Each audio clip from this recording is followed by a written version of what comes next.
Damai Kristus bersama kita. Kembali berjumpa dengan saya, Pendeta Jonathan F. Lupulalang, pada hari Kamis tanggal 20 Juli tahun 2023. Mari kita minta pertolongan Roh Kudus untuk pembacaan dan pemberitaan firman Allah. Mari berdoa.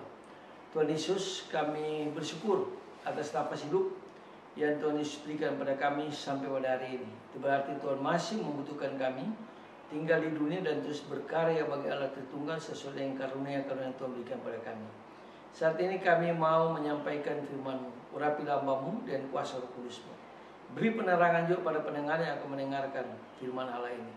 Roh Kudus menolong kami supaya kami dapat melakukan firman Allah. Haleluya. Amin.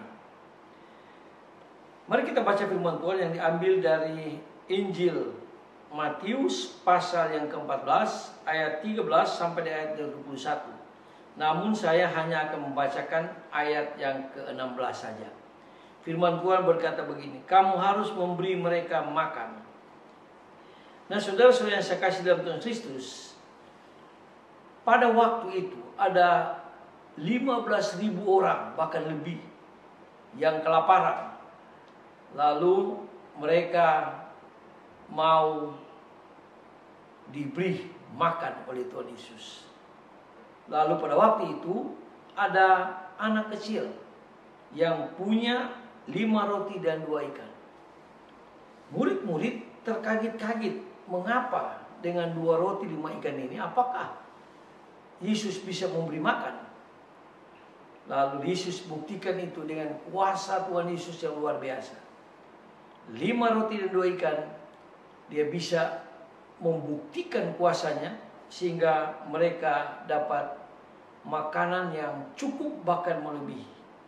Nah, yang saya melihat di sini ada 3 tahapan iman yang Tuhan Yesus ajarkan kepada murid-muridnya supaya mereka memiliki tahapan iman ini dengan baik. Nah, yang pertama, awali dari apa yang ada. Yesus mengatakan apa yang ada. Dan mereka mengatakan hanya 5 roti dan 2 ikan yang dimiliki oleh seorang anak kecil. Lalu Yesus memerintahkan murid-muridnya untuk mengumpulkan apa yang sudah ada. Lalu Yesus mengucap syukur, lalu mempersembahkannya kepada Bapa. Jadi 5 roti 2 ikan itu Yesus angkat dan dia mengucap syukur kepada Allah dan dia mempersembahkan kepada Allah, lalu dia memberkatinya. Lalu dia perintahkan kepada murid-muridnya untuk membagikan 5 roti dan 2 ikan itu. Dan murid-murid terkaget-kaget. Dan akhirnya Yesus berhasil memberi makan 5.000 orang lebih. Bahkan 15.000 orang kalau orang mengatakan kalau dihitung dengan 2 anak dan suami. Nah, saudara-saudara yang saya kasih dalam Tuhan Kristus, Yesus mau mengatakan bahwa iman itu realistis dan mensyukuri apa yang ada, karena bukankah kita juga masing-masing harus mempersembahkan apa yang ada pada kita, maka Tuhan akan melipat gandakan berkat-berkat itu kepada kita. Jadi marilah kita jangan pelit memberi. Apa yang ada pada kita, kita beri kepada Tuhan, kita beri kepada orang miskin, kita beri kepada orang yang sangat membutuhkannya. Itu pertama. Kita harus mensyukuri berkat yang apa yang ada pada kita. Sama seperti Yesus. Dia mensyukuri 5 roti dan 2 ikan dan bisa memberikan makan 5.000 orang lebih. Sehingga mereka kenyang, bahkan melebihi apa yang mereka lihat. Yang kedua, yaitu Yesus mengajarkan supaya kita memberi itu dengan sepenuh hati. Ketika banyak orang yang kelaparan, para murid menyuruh mereka untuk membeli roti. Tetapi sebaliknya Yesus memberi perintah dengan tegas kepada murid-muridnya. Kamu harus memberi mereka makan, bukan membeli, tapi memberi mereka makan. Luar biasa ketegasan Yesus di sini. Tetapi Yesus dengan tegas sekali lagi di sini kita diajak untuk memberi berkat, harta, sukacita, dan talenta kepada semakin banyak orang. terlebih kepada mereka yang mengalami kelaparan, yang mengalami kesusahan.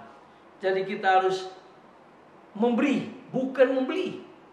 Yesus dengan tegas dia perintahkan kepada murid-muridnya supaya memberi 5 roti dan 2 ikan itu.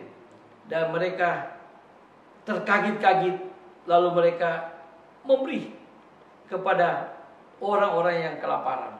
Kita juga diminta Tuhan Yesus supaya kita berani memberi kepada mereka yang sedang mengalami kelaparan.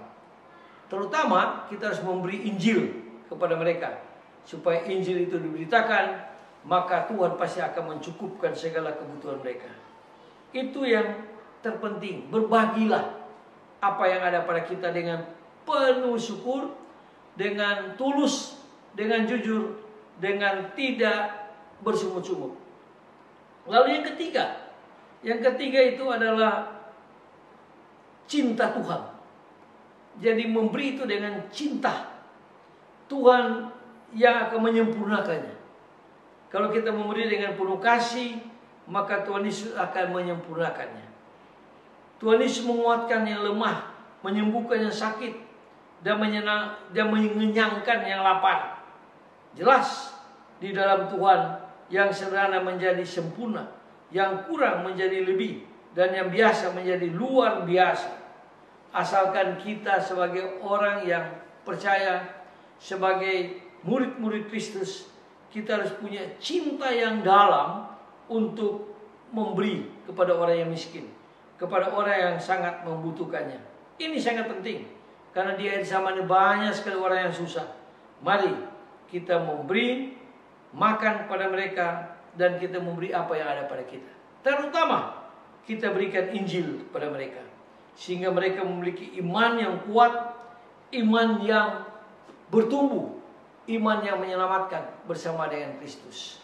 Sekali lagi, mari kita simak firman Tuhan ini dengan baik. Jangan kita hanya membeli, tapi kita harus memberikan kepada mereka yang sangat membutuhkan pertolongan. Dan Tuhan Yesus pasti akan memberkati kita. Mari kita tunduk kepada kita berdoa.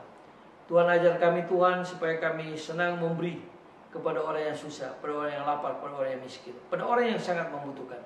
Seperti Kristus, Tuhan memerintahkan murid itu supaya mereka memberi, bukan membeli, bukan menyuruh membeli makanan, tapi memberi makanan kepada 5.000 orang lebih. Dan Tuhan Yesus sudah membuktikan kuasa Tuhan yang luar biasa itu, sehingga mereka yang kelaparan dikenyangkan, bahkan melebihi 12 bakul. Terima kasih Tuhan Yesus, ampun dosa kami, dengarlah doa kami, dalam nama Yesus kami berdoa, haleluya, amin. Terpujilah Kristus, sampai kita berjumpa di kesempatan yang lain.